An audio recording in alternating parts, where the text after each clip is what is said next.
प्यारे दोस्तों, अस्सलाम वालेकुम रहमतुल्लाह।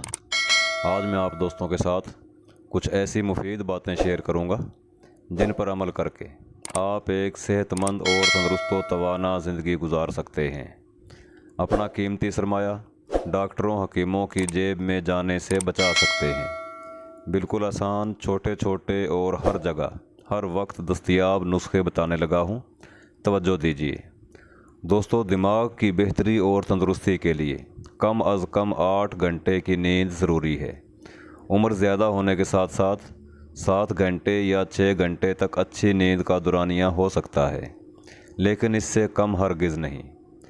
मैदे की बेहतरी के लिए बहुत ज़्यादा ज़रूरी है कि ज़्यादा ठंडी चीज़ों से मुकम्मल परहेज़ किया जाए।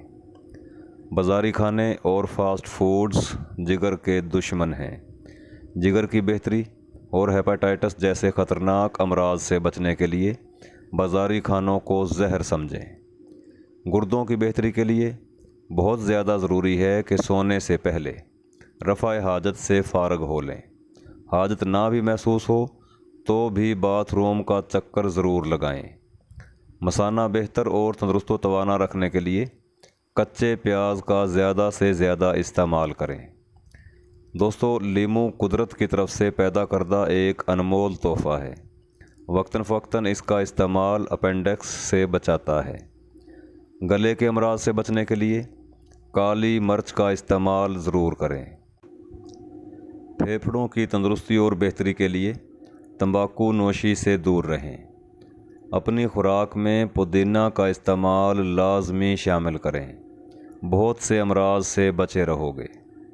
दिल की तंदुरुस्ती और सेहत के लिए मौजूदा दौर में ज़रूरी है कि नमक और चिकनाई का इस्तेमाल कम से कम रखा जाए। आखिर में सबसे बड़ी और बहुत कीमती बात बताना चाहूँगा कि अगर आप ख़ुद अपनी और अपने प्यारों की ज़िंदगी से प्यार करते हैं तो ये मालूमात ज़्यादा से ज़्यादा शेयर करें। शुक्रिया दोस्तों, मिलते हैं अगली वीडियो में। फ़ी अमानिल्लाह। अस्सलामु अलैकुम रहमतुल्लाहि व बरकातुहू।